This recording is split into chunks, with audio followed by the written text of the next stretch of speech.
I feel like we took DVDs for granted. Not only were they a really cost-effective and easy way to watch movies at home pre-streaming, but the way they were presented both through menus and packaging meant the experience and creativity wasn't just felt through the main content only. Don't even get me started on bonus features. Many other people have echoed these statements, as physical media releases have been silently phased out or disregarded. But in the late 90s and early 2000s, as the transition was made from VHS to DVD, the freedoms the format provided were gradually realised, but also advertised. Welcome to Deal or No Deal Family Challenge, the brand new interactive DVD game. It's the Friends edition of Seen It. It's time for the whole family to get into questions. This Christmas, play the TV game inspired this Christmas.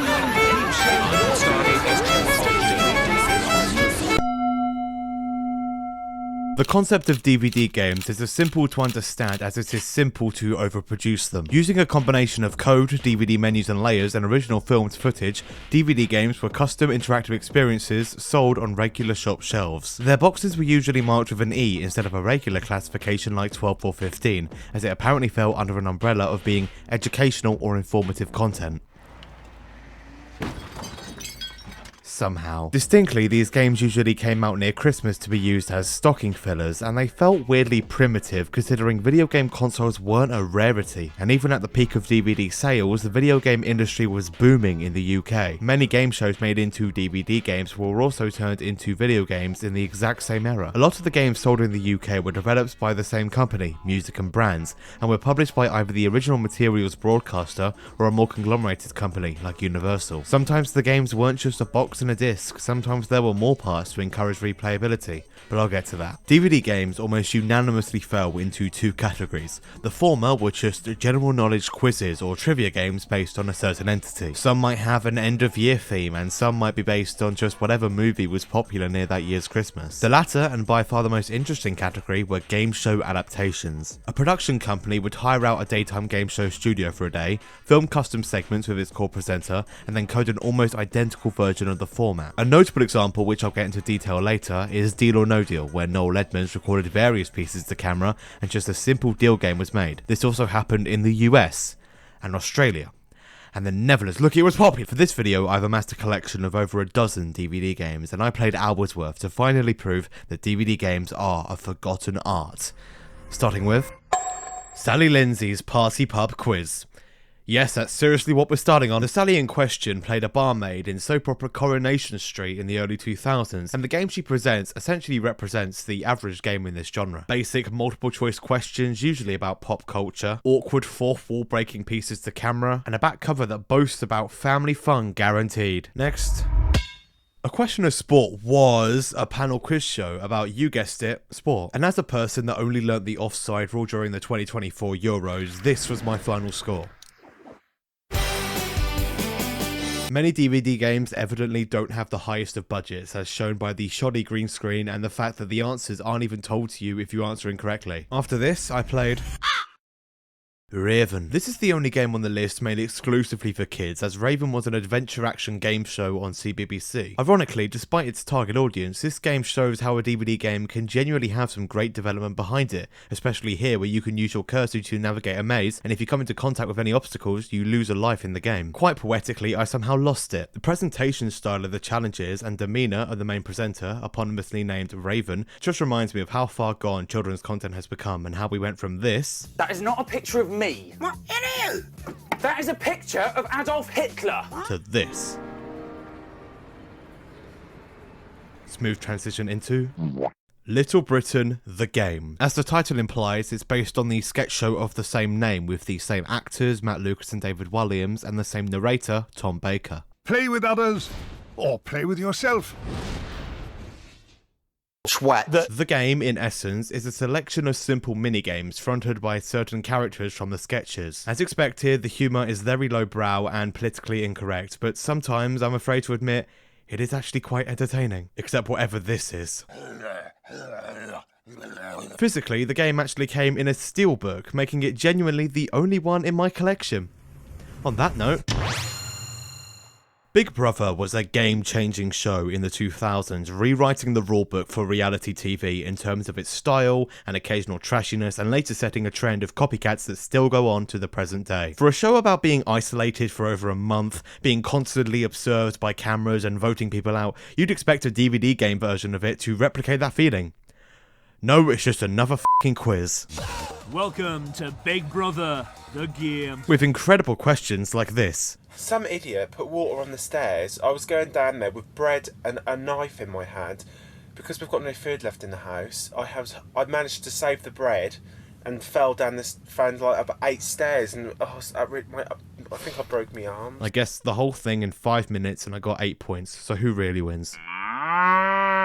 Bullseye was a 1980s game show about darts that had a bull named Bully as the mascot. Despite the relative ease of the questions, the game itself, along with entertaining links by presenter Jim Boehm, is genuinely really well made, as when you aim a dart, it goes around and then inward, each stopping when you press enter, and there's rarely any input delay. Also, there's like a virtual prize showcase, and the announcer works hilariously overtime. In one. As the water swishes around those dishes, you'll be glad to have won this super dishwasher. In 2. In 3. As part of a long line of Disney brands converted into DVD games, the High School Musical edition asks me who certain people are and also to act, and no way in hell am I doing that. Deal or No Deal, despite just simply being a game show about picking random boxes, has always meant a lot to me. Living in a quite turbulent household with a mum trying and ultimately succeeding to make ends meet, and a father who couldn't really care less about me, for example, turning my room into a general guest room, Deal was a show that was on every day until 2016. With this, I could just switch off, and with this borderline obsession, along with other factors, it set my mind on what I wanted to be when I grew up. A presenter. That's why I'm not going to be too tough on these games. Except this one. It's so bad. You get forced number 5, the amounts are literally just images, and the preceding videos of contestants are mind-numbingly awkward. Additionally, this is what happens when you want to go to, say, number 11.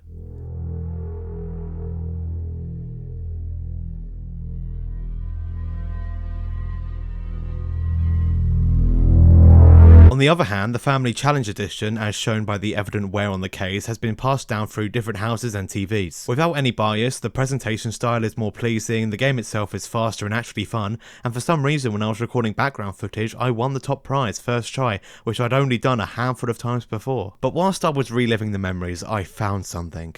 Ask the Banker. And it is the freakiest feature I have ever seen. Can I have some free money, please? He says he thanks you for your direct question, but says you may not have some free money, but you can have some free advice. Get a job, you freeloader. Do you want to go out with me? He says if you're a nice, dominant lady with poor eyesight, you're in with a better chance than most. What do you think of Noel? Yeah. Okay. He says he's fond of me, but finds my love of the other contestants as baffling as my choice of shirts. Okay. Teleaddicts was a quiz show about TV shows, and alongside this depressing looking set, the quiz is practically what you'd imagine. And midway through my playthrough, there was just a competition advert, which I'm just gonna...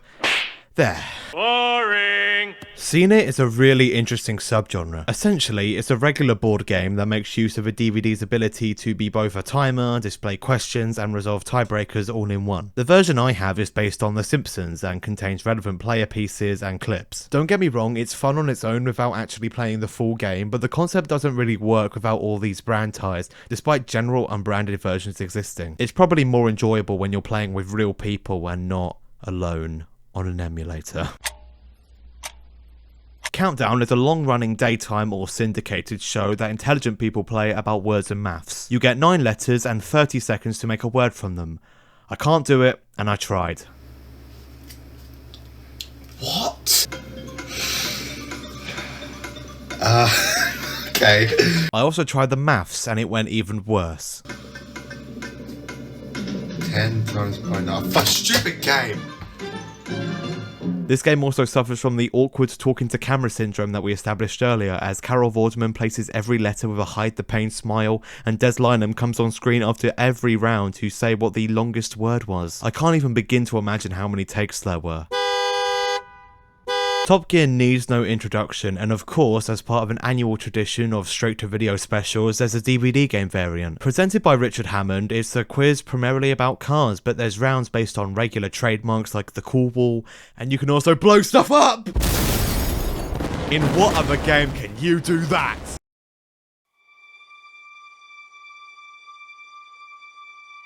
Your eyes are not deceiving you.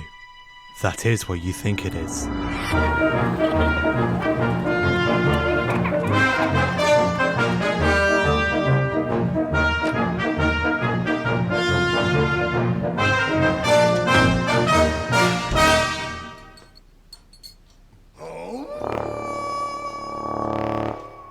Why is he looking at me like that? To dumb it down, this game is basically Mario Party, but based on Curse of the Were-Rabbit. Peter Sallis, Wallace's voice actor, recorded original voice lines, and visually it almost looks like a low-budget PS2 game if there was one. What? There is?! I mean, just look at this game. Look at the rabbits! Look at Gromit! It's so charming, and I love it. Next up, who wants to be a millionaire?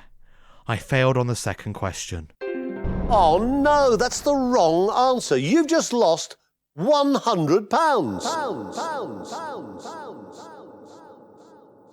Thank you to my members Mr. Ratrox, Gaxmew, Killjoy, GEWR and Kralex for supporting the channel in these trying times.